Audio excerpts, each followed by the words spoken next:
everyone, and I request you to keep all the mobiles on the silent mode, please. So we start with our research seminar by Professor Bhuvnesh Gupta. He is the professor of polymers at the Indian Institute of Technology in New Delhi.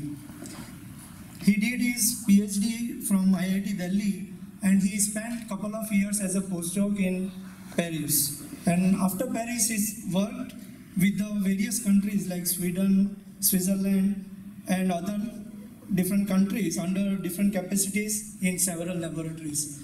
So actually, I met Professor Gupta for the first time when I was a postdoc in University of Paris. So we both were staying together in an Indian house in Paris. So at that time, I first met him, and I came to know about his research and all in Paris. So from that time, I was very much in touch with him, and today we had the opportunity to invite him, and he accepted our invitation. And today he will be enlightening us with his research, how a polymer chemist can meet the requirement of the biologists. So shortly we will see what kind of research he is doing. He is working in the field of polymer functionalization, biomaterials, and tissue engineering. He has also worked in collaboration with several universities like University of Uppsala in Sweden, INSERM in Paris, France. So most probably he was associated with the European countries for almost 10 years. And after that, he returned to India and joined IIT Delhi. He also worked as a director at Sikkim Manipal University in Gangtok. He has received several medals, several fellowships for visiting professor abroad. Also, he has published almost 200 publications in international journals, in 300 conference presentations in India and abroad. And also, he has 25 patents in his credits. So you can imagine the quantum of work that he has already done. He has written almost 8 books with the international publishers.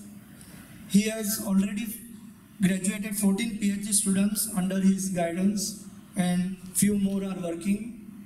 So without wasting much time, I request Professor Gupta to come on the dais and enlightening us with the work on polymer scientists meeting with the biologists. So welcome, Professor Gupta.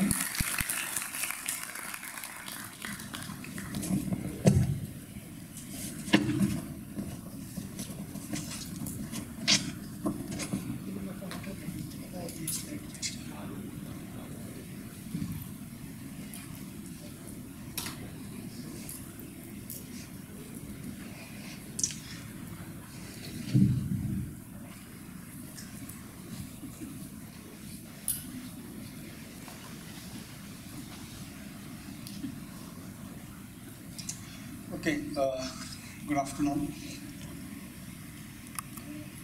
I like to thank Dr. Dharmesh for giving me this opportunity to visit this place and interact with all of you, especially the young generation of this country, which is going to be the workforce, or I would say the real force for our society. Well, I'm the basically polymer scientist or material scientist, I can say, and who is working together with the bio fraternity.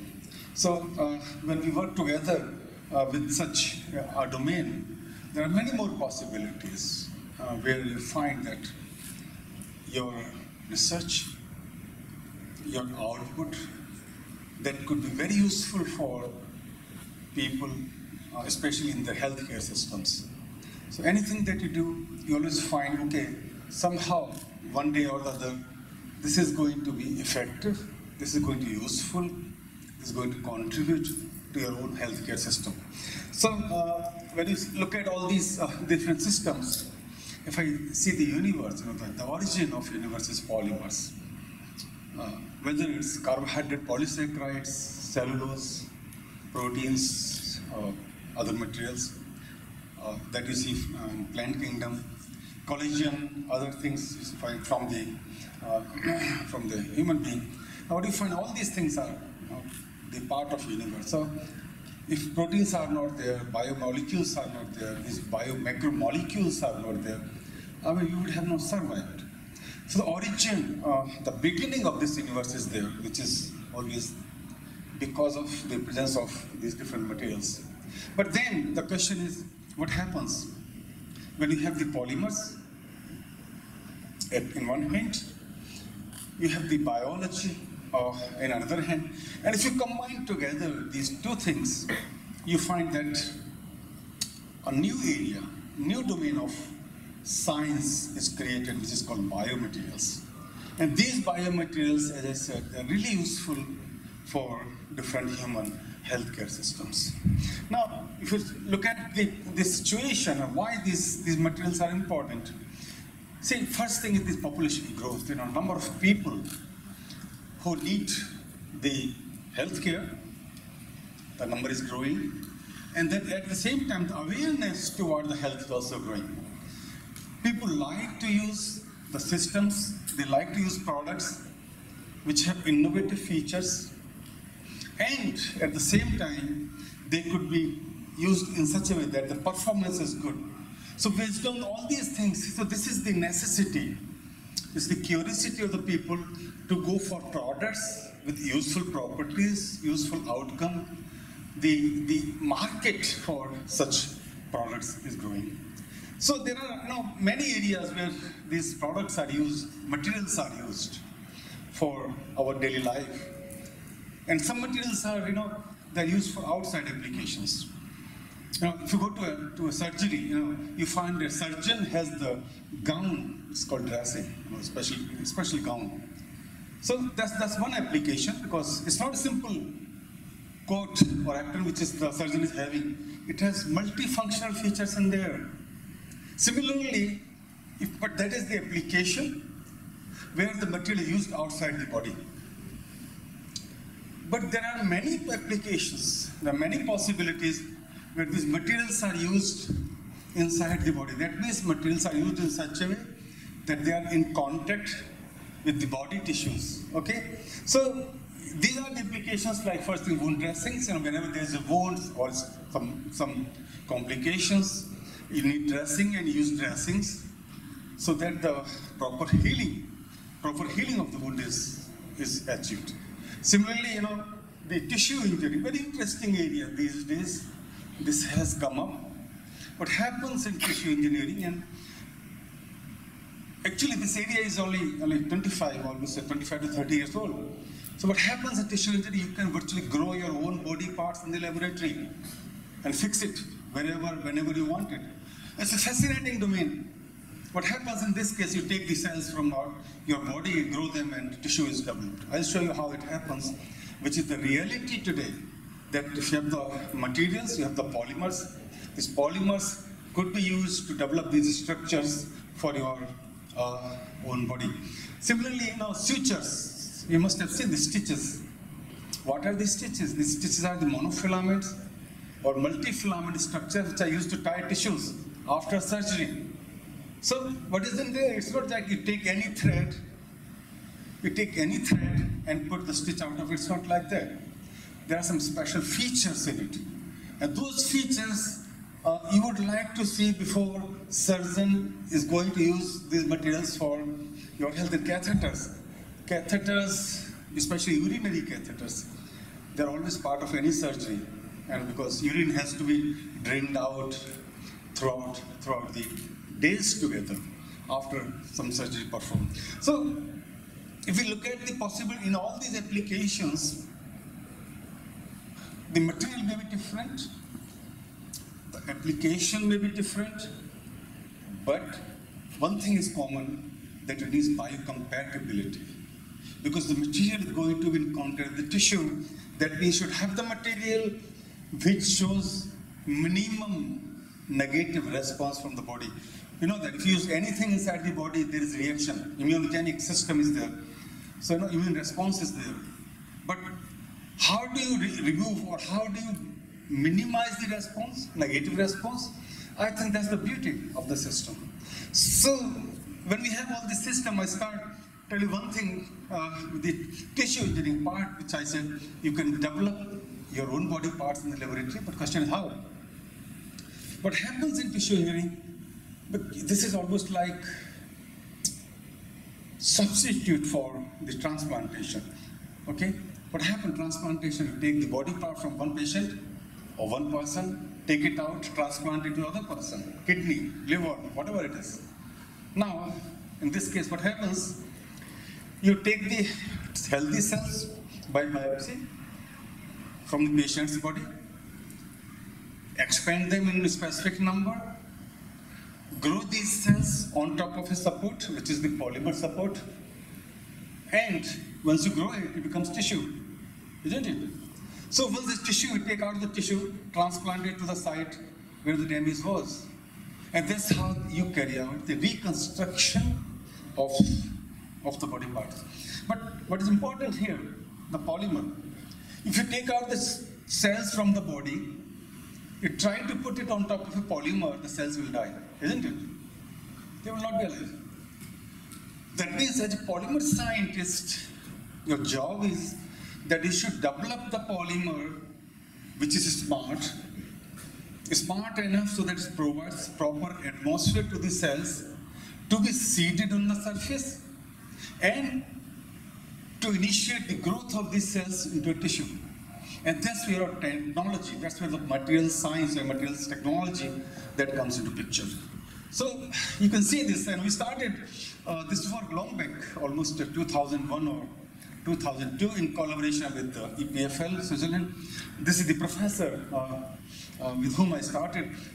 You know, urinary bladder. If there is cancer in the bladder, urinary bladder, even transplantation doesn't work. Nobody would like to give his or her bladder to the patient because there's only one bladder. Kidney, yes, out of two, one kidney can be given as fine. Now what do you do then? So they found that you can, if there's a tumor or any other problem, what you do is you take out the healthy cells from biopsy, from the bladder, and if you take out the cells, grow them into tissue, and you can see this tissue, 5 by 5 centimeter size tissue, which was developed from single cell in the laboratory. And because, you know, this tissue is from where? This is from patient's body. That means rejection will not be there because patient's own cell. And at the same time, you don't have to wait for donor.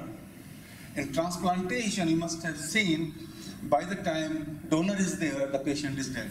So in this case, donor is the same, receiver is the same, rejection is not there. I think you cannot have something better than this. And then you can take this tissue and you can replace the damaged part or the cancer part from the bladder or any other place. So with this kind of approach, I tell you, this gives wonderful approach to develop these materials. When we had success in it, we moved into blood vessels, angioplasty,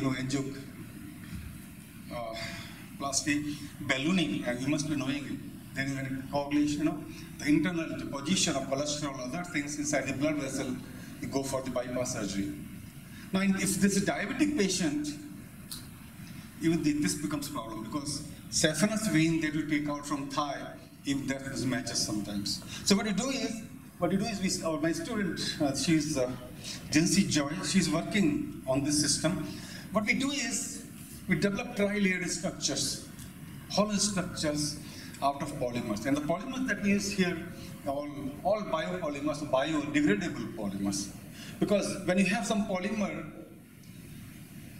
and if you transplant it into the body, the best thing is they degrade with the time so that they are not remaining inside and do not create subsequent problems. So what you have is gelatin, gel is gelatin. Gelatin is one, which is protein. And you combine gelatin with something because proteins are very flexible in contact with water. So what you do is combine with some other materials, cross-link them. In polymer science, concept is simple. If something is soluble, you cross-link it, it becomes insoluble. So same thing in gelatin. Gelatin, what happens is water soluble. If you put it inside the body, there's so much water inside the body, it will dissolve. So cross-link it, but cross-linking also, protein cross-linking, you do it by different ways, glutaraldehyde, other thing, but we use CMC. CMC stands for carboxymethyl cellulose. Oxidize it, you get aldehyde groups, and you know the aldehyde, simple chemistry, aldehyde reacts with amino group at room temperature in seconds, or less than that, and you get the cross-linked structure. So we did kind of cross-linking, and by cross-linking we did this electrospinning. If you do electrospinning, you get fibrous structure, and this fibrous structure, I tell you, beautiful structure, where we could grow. We took out the healthy cells from the blood vessel, expand it, and after expansion, again we grew them on top of it. So, and we get wonderful things out of it. You can see the studies we carried on in Paris 2 years. Last year, my student was there on the Indo-French program, and what she did, you know, this is the animal model, mice. In mice, you can see this is the transplant which we have put in there. 3 months animal could survive. When we removed the aorta, a part of aorta, which is the central artery, removed the aorta, used our material in place there, and no coagulation, nothing, animal surviving. So we could see the 3 months survival. We could aim for more. Certainly, you know, more things have been carried, but certainly opens up enormous possibilities. The human being, you can, you know, probably end for much longer duration. Now, so what I'm saying is that these are the few things which are there. You can move into virtually other possibilities. We are also working in skin. Like a burn patient, whenever there's a burn patient, you know, skin is gone. Now, from where do you get skin? So you can create and develop skin, artificial skin, which is not artificial, live skin, from the cells of the patient and use it as the transplantation. That means what I'm saying is this perfect boon, tissue engineering is perfect boon today, where you can have the reconstruction of your body parts, of most of the body parts, by using this beautiful combination of polymeric materials and biological systems, okay? Now, what are these materials? Normally we are using gels. You know, what is gel? Gels, hydrogels especially. What are these hydrogels? No, hydrogels are you use gels for your facial and other things, isn't it? So these are the same thing. Hydrogels, they absorb a lot of water whenever they are in contact with it. 500%, 1000%, 4000%. This kind of water absorption is there. So these hydrogels are beautiful materials that you can use for different applications. So whenever they are in there, but they're cross-linked. They're highly hydrophilic, but they're cross-linked, 3-dimensional cross-linked structure. And this cross-linking, in fact, gives you a process and a matrix where there could be diffusion of metabolites across the cellular structures. So with this kind of material which you have, what we have is how the therapy is carried out, drug delivery and other things. You know, you take the capsule systems and then you find out of that a specific drug is coming up, anti-cancer drugs. They're reaching to the place where the cancer is striking there and drugs are coming out. So what happens, what is the mechanism of this whole approach? You have the material, you make a smaller size, where's a nanogel, that's why we call nano, everywhere there is nano. You know? So if you make nanostructures, drug is there, this nanoparticle, if comes in contact with the body tissue, absorbs water, swells. If anything swells, what will happen? There's a lot of water inside the nanostructure. And this water structure, then the drug diffuses out through this channel, which is out of the water. That's how the diffusion process takes place. So with this kind of approach, we call it smart drug delivery. But then, how and where is the application of these nanomaterials? That's also interesting. So, one of the possibilities that wound care systems. Whenever there is some wound on, what happens? You need something for the healing, proper healing. And that means what you need, you have to take some precautions. And these precautions are that especially when healing is there, it should be fast, should not be any complications, and few more additional features should be there. So the dressing that you use, there should be a combination of few things. It should be biocompatible, That means, the dressing when you use in contact with the tissue there should not be inflammation. The second thing is, it should be able to take care of infection. Because whenever there is a wound, plasma is coming out, and this is an excellent source for bacteria to grow. So you have to control the bacteria. Infection has to be controlled. And at the same time, superabsorbent. Now this superabsorbent is very important when there's a burn patient. You must have seen that when the burn patient is there, for the initial few hours, there's a lot of exudate that comes out. So you have to absorb, the dressing should absorb this exudate. So with this kind of combination, we need to be very, very careful. Now, application-wise, how to use these gels? Especially antimicrobial. The infection is a serious problem, I can say. Now, infection could be anywhere. The infection, you see the stitches, sometimes you find there is pus formation in stitches. Okay? And again, this is the hernia repair mesh. Polypropylene, PP mesh we call it, used for hernia repair. Infection, there are also infection, because as soon as you open up the hernia package, it's open to the environment. That means infection can grow over there. Similarly, ballooning, stents are used. Now, these days, drug-eluting stents are there, because they will continuously release the drug while the stent is inside the blood vessel, so that infection is not there. And then acne, serious problem. A lot of infections are there because of acne problems, and these infections grow further. So the question is, now these things are fine in big cities. If you go to big cities, maybe infection could be less. But then the problem is, in wound care systems, if this is the wound, if infection is there, if you can't control it properly, what's going to happen? This could lead to septicemia. And if septicemia is there, amputation has to be carried out. Now the message is that infection, the word looks simple, very small, but this could be really complicated. And this could be complicated in such a way that they could be fatal in nature. So in big cities, fine. If you go to rural areas, in big cities, if you go to a doctor, he will take you to Max Hospital, maybe Central Hospital, maybe Apollo. In smaller villages, there is no such Apollo hospital. Now, the doctor is there, he will put the stitches while you are sitting in front of him. So the infection, serious problem in rural areas where there is no control over the things. The question is, if we have this kind of scenario, if you have such systems, how do we do it? That means you need to develop, as a polymer scientist, you need to develop something which is inherently antimicrobial in nature, which does not allow bacteria to adhere and grow at the site.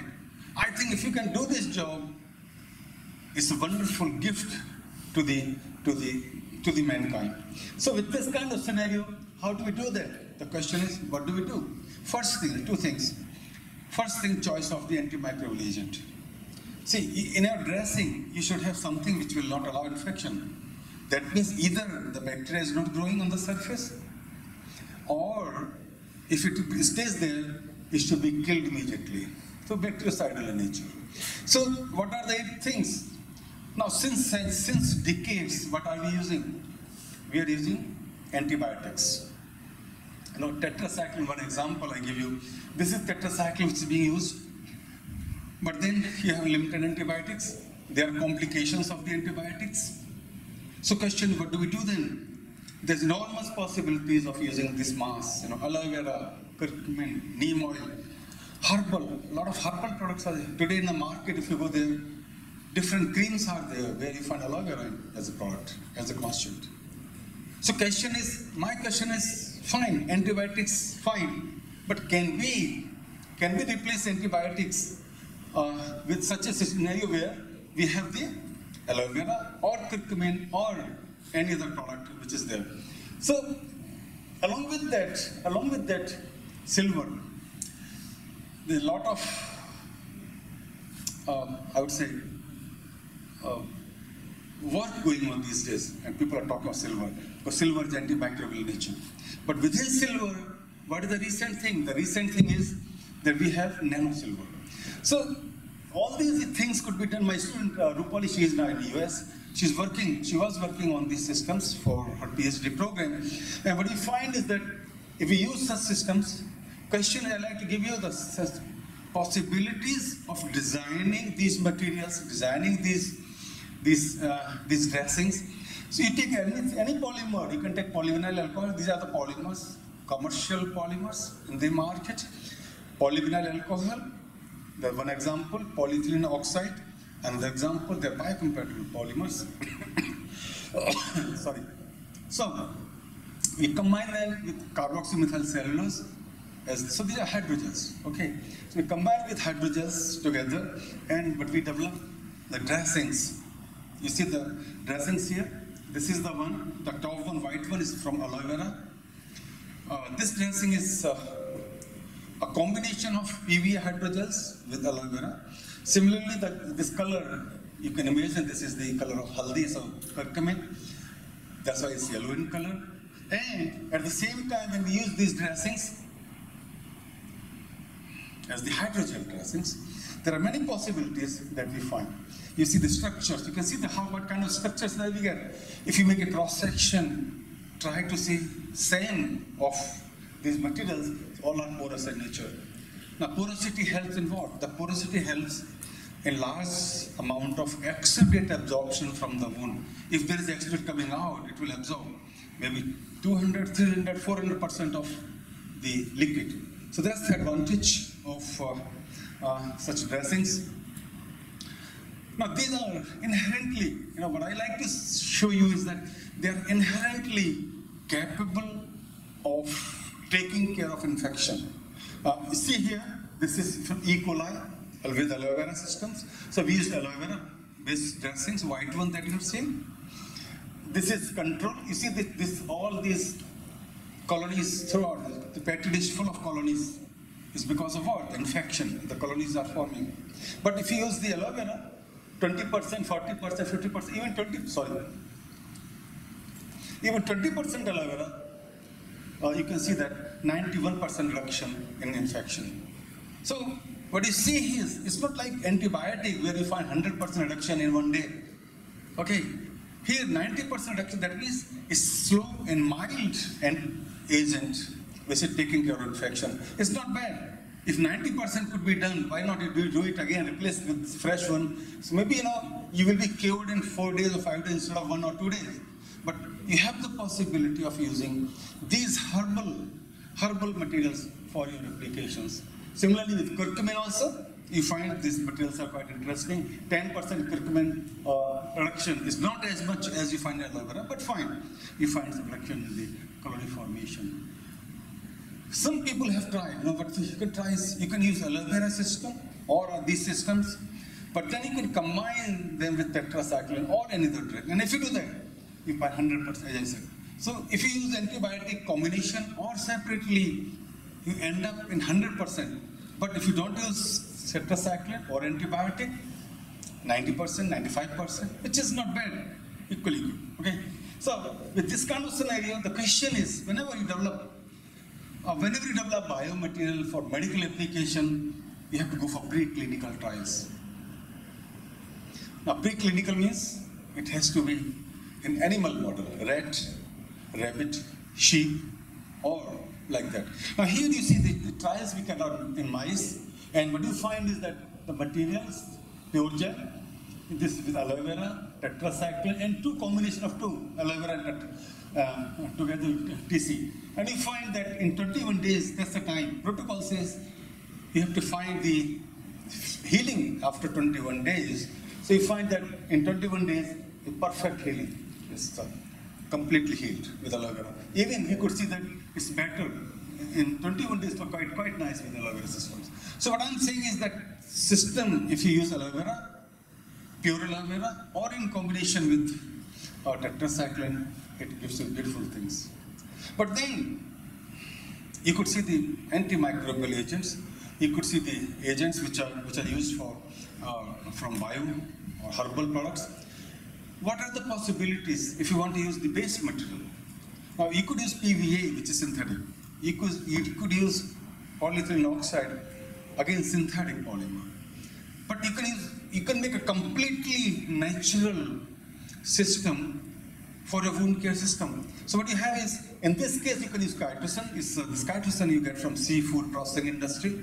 If you go along the Kerala, you find along the sea shore, there are companies and seafood processing companies, they produce a lot of chitosan because this is the top layer of the mollusk which comes out from the prawns, etc. So, sorry, very interesting. It's a polysaccharide, and what happens is that this is hemostatic, antimicrobial, it stops bacterial infection as well. So what we did, chitosan as such is a rigid. Now, if you need anything for the wound dressing, it should be soft to the tissue, otherwise, it hurts. So how do you make soft? In polymer technology, if you want to make something soft, use some plasticizer.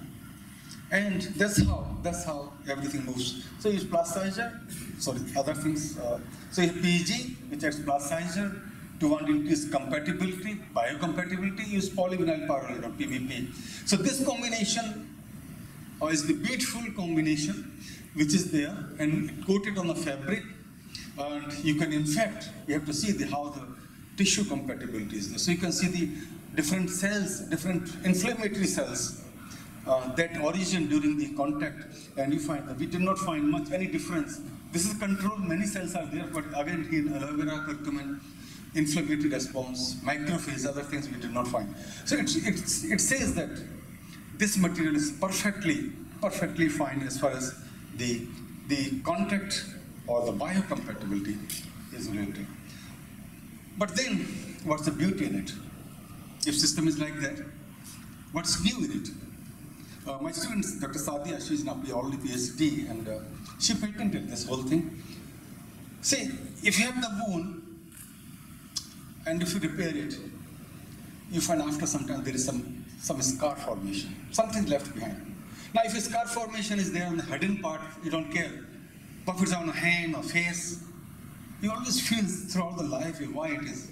Now, can you develop, as a polymer scientist, can you develop a dressing which will not allow scar formation? And that's the challenge to you. Challenges are always there, always at each and every step. But when it comes to human healthcare, develop something which you can say, no, look, this is not going to give you any scar. I think you can do a wonderful job to the human healthcare. And this is how we find fresh wound, you can see here. And then this was, you can see over here, the 21st day. You even can't see where the scar was, where the wound was. If you don't use anything, 58% scar formation. If you use the dressings which we developed, 2% scar formation. 2% is very difficult to see. So this is the development in human healthcare system which we like to project to the student community over here. Now, there are many things. So always you find that dressings are there, but then there are sometimes you have to talk smart dressings. All of us are smart. You are also smart. But the question is, what kind of smartness is there? A smartness means if you see something, sense, adapt, or change accordingly. That's a smartness. If you see something and leave it, okay, leave it, it's just like that, then it's not a smartness. You have to change accordingly. Now, what kind of smartness they have? Fabrics. No? This is the fabric. This fabric is beautiful fabric. This is smart. Why? When you have this fabric, it's loaded with drug. Suppose that it's small baby cannot tell you that it's fever or whatever it is, starts crying throughout the night. Now what you do is, you take this fabric, this is loaded with drug, apply this on the baby, back or any side, and you find that if there is any increase in temperature, if fever is there in the night, automatically this will release the drug to the baby. That means automatically the fever will not be there. That means you can be comfortable throughout the night as far as these things are concerned. So this is smartness. It senses the temperature, and accordingly it releases the drug. And again, if the temperature is normal, it will stop releasing. And that's the beauty of this system. So this is called a smart system. It's polymer, simple approach, but it gives you distinct visibility. Another smartness I like to tell you, whatever there is dressing on the wound, And if you go to the surgeon next day, you find when it's removed, it's really painful. I have seen kids crying like anything when the dressing is removed. Can you develop, as a polymer scientist, as a bioscientist, can you develop a dressing which will be removed from the wound without any pain to the patient? These are the ideas. And if you can do that, I think it's a wonderful approach. So what you can do is, you take the ice cube with the dressing, you take the ice cube from your refrigerator, put it on top of the dressing, wait for a couple of minutes, and then you can remove the dressing without any pain to the patient. And that's again a beautiful approach. So only thing is, this dressing, the simple technology, the polymer is smart, and I would say it's thermo-smart. Okay? At a temperature which is lower than the body temperature, the material swells, becomes soft. If material is soft, a lot of water is there, it absorbs water from the body, and you can remove it. It's a simple thing. But technology that you get out of it is really wonderful for human healthcare systems. Now, subsequently, we can move to the, I was talking nanogels. Everybody talks about nanogels, nanostructures being used. The idea is there. When you have nanostructures, you can have these materials without much change in the inherent properties of the polymer where they are used in. So what happens, you can have these materials, nanogels. You can make these nanogels out of polymers, biopolymers. Could be polysaccharide, it could be protein also. And if you make these nanogels, you can create structures. My student Surabhi just now, last month she submitted a PhD. She is working on these nanogel-based systems. So she's trying to make nanogels out of dextran in combination with the gelatin. And what you find is putting together with some drug, which is Cipro, just to see what happens. So the nanostructures, 20 nanometers, 40, 50 nanometers, this kind of structures are the nanostructures, you can see. And the system with this, we have put together the drugs inside. And you can see that this is the petri dish full of bacterial colonies. And here is nothing. The Cipro is released slowly from these nanostructures to the surrounding place, and it works. With this, the combinations could be nice, I tell you. Look at, this is the dressing where we use honey.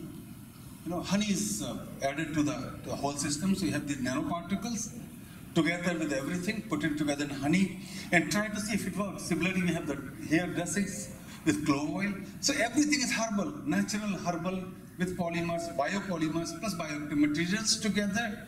And you can see here what's happening. You see that this is pure dextran system full of colonies with honey and with clove oil, nothing else. People, hundreds of years back, people were using this clove oil and other things. Now today, if you really look into the same, we should exploit that knowledge today, and you can see that absolutely. Can you see even a single colony there? Nothing. So these are the beautiful systems which we can develop as the polymer scientists and create something great. Again here, we did some work again on animal models. Last year we did it, I was at Sikkim Manipal Medical College. So work there something, and you can see with control system, after 21 days there is scar. You can see the lot of mark is still left behind. But with the system we developed, can you see little bit scar formation with clove oil, and with Manuka honey, again little bit is there. So you see that with these structures, with these materials together, you can develop these dressings which are really far, far better than other things also. But then again, Prashanta, my student working on acne, this is the ICMR funding. We got a lot of money from ICMR, and she was suffering from acne. She said she wants to work on acne problem. I said, fine, go ahead. And I tell you, in 2 years' time, we are going to file patent out of it. It's a beautiful thing we could develop. But she had all herbal stuff together, combinations, tea tree oil, clove oil, neem oil, everything together. And we found that this really works very nicely for our system. So what we did, we had these gels with herbal products coated on top of fabric, okay, so that you can make, what she did, she made two things. One gel, which you can use just like, put it on the acne, And second thing is that you can make it on a fabric and make a patch which you can put it on the while you sleep. In the morning you can remove it. Okay, that's how you do it. So both the things were possible. They are coated structures and non-coated, which is like a gel. And you see this possibilities. This is the nanostructures. It's all nanomaterials, chitosan, nanochitosan. This is, you can see 100 nanometers, so it's always less than 100 nanometers. That's the size which we get. And these materials together, you can see there, especially the S aureus, against S aureus, control, clove oil, tea tree oil, and neem oil. Neem oil is not effective, I tell you. It's still a lot of infection is still there. But then tea tree oil, clove oil, they did wonderful job for the acne treatment. And here an example. See this S aureus, this surface of the material full of bacteria colony. These are all bacteria.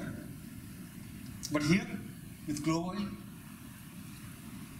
no growth bacteria. Bacteria even cannot adhere on the surface.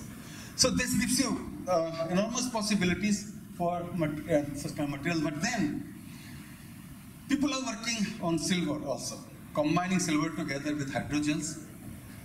But then within silver, there is a part that nano silver should be taken care of. So if you have the nano silver, because silver stays for a short time. If you have nano silver, it stays for months together. You know, the release is there. The problem with nano silver is the attachment to the surface. You know, silver can attach because it's ionic linkage. Ionic bonding can be there, but nano silver is atomic, no bonding. So idea is what to do, because if you put this nano silver on any surface, this comes out in washing. And if that is the case, idea is how to combine together. You can combine them by making nanoparticles. The process is called replication by emulsion polymerization or nanoemulsion polymerization. So you polymerize the monomer in such a way that you have the nanoparticle, and silver is there inside for reduction. So my student Sadhya again working on this, and what happens is that the gel, the nano gel is out of some polymers, and if they have some functional groups, carboxyl, hydroxyl, amino, that means your nano gel could be attached to any surface where the functionality is needed, which is not the case in pure. So this structure, core shell structure, you can call it, kind of structure where the nano silver, nano within nano silver within nano gel, and that does the wonderful job. So different monomers that you can use depending on the functionality that you need, and these are the particles which are the nanoparticles that we get. And here, these nanogels, you can see how they work. E. coli, you can see here, just 4 minutes contact with nanogel. E. coli in contact with the nanogels for 4 minutes. And you see the cell wall is ruptured, protoplasm, cytoplasm coming out, everything is gone. So this is the efficiency of this system which really takes care of the bacteria. If bacteria is attached, it's killed by this bacteria, and they're fused together on the other side. So with this, skin compatibility also comes into picture. I would like to show how the skin compatibility comes in. All these materials we have to see for skin inflammation. If inflammation not be there, and we found that absolutely in nanogels with different amount of materials, with different oils, lavender oil, citrus oil, sandalwood oil, different possibilities are there. These nanogels, they do not show any kind of, and even histology, histopathological evaluations, we do not see the macrophages and other phases, inflammatory cells on the site. And this is again, and you can see over there, this is a combination with different other possibilities. Look at the curcumin, aloe vera, other, as I said, our large spectrum of these materials, you find that they really are effective in developing these materials. And again, herbal nanogels with the nanosilver, the same thing. Here, you see, the aloe vera is best, I tell you. Whether it's anything out of any clove oil, sandalwood oil, curcumin, with aloe vera, here you can see that. I mean, the best result that even the scar formation is the minimum. So this is how we find in all these studies. The only thing that remains, how do you attach them? See, you have made the nanogel which is functional, which has functional groups. But this nanogel should attach to the surface. Suppose it's polymer. You want to attach with PP, you cannot. because PP is hydrocarbon in nature. Polyethylene, you cannot, it's hydrocarbon in nature. PCl, again difficult. So question is, how do you do that? That functionalization has to be carried out. And this you can carry out with plasma functionalization. Plasma is the ionized state of a gas. You bombard the plasma on the polymer surface. Depending on the nature of the gas, it changed. If you have ammonia, you get amino groups on the surface. Carbon dioxide, you get CO2. So then you have carboxyl, your hydroxyl. Depending on what functional group you want, use the gas. And this is very fast. This is very fast. 40 seconds, you get the functional groups on the surface. Not a single chemical reaction is there which will give you 40 seconds functionality. You go for reactions, 2 hours reaction, 3 hours, 4 hours. Again, you use chemicals. It's a wet reaction. Here, the fabric is passing, of material is passing through, plasma is there, 40 seconds, functionality is there.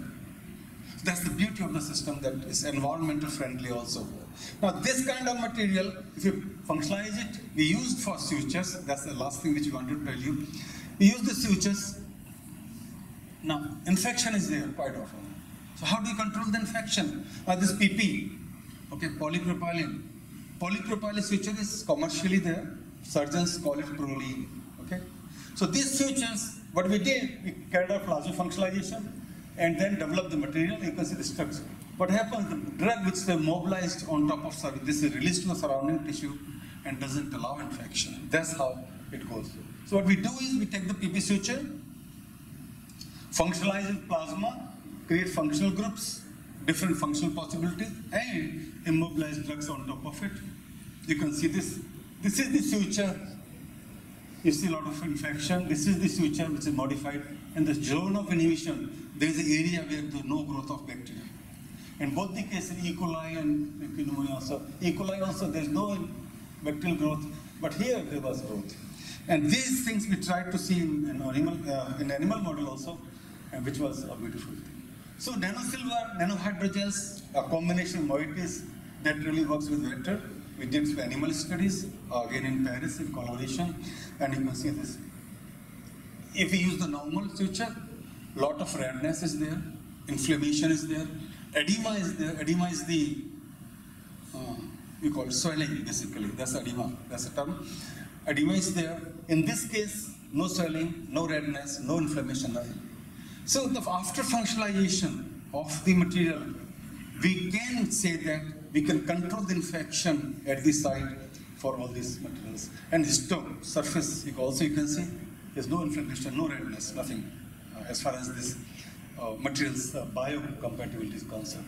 So what we can say is that nano really helps a lot in developing the materials and designing the materials for different applications. So to conclude my talk, what I can say is that bioactive materials, a beautiful approach for human healthcare system. We have to design the material, we have to control the infection. There are possibilities we can reconstruct or construct our body parts in the laboratory if proper, precise decision on the material development is taken care.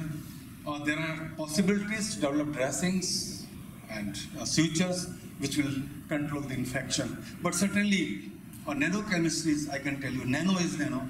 Today, nano is coming up and really helps. You achieve something by nano which you do not achieve by simple other approaches. That's where the nano is coming up, especially in case of biomedical technology. Here, a lot of work has been there, which is in different newspapers and other places. I'd like to show you one recording, which was in Aaj Tak, almost 15 years back. We had this recording. If it works, probably you'll see that. And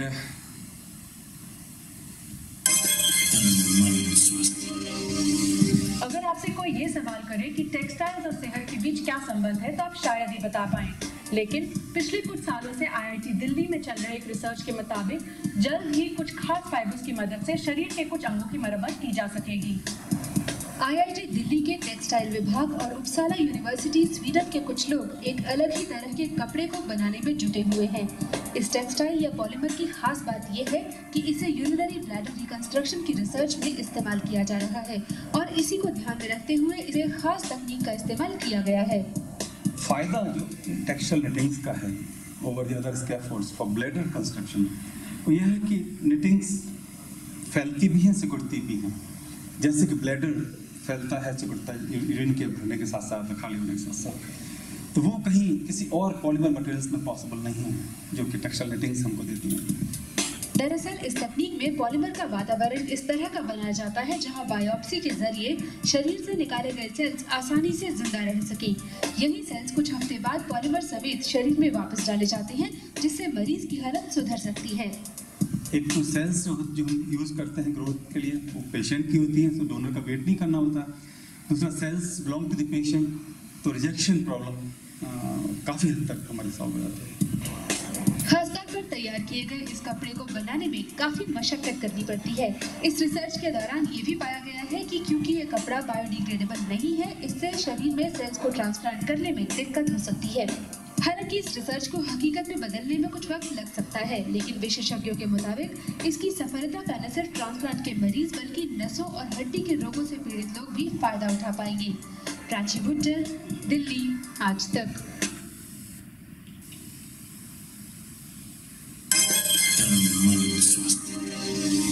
अगर आपसे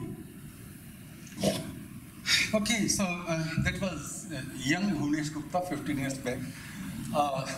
Anyway, so you could get a feeling that how these polymer systems are useful for us in today's world. If polymer is not there, our survival is difficult.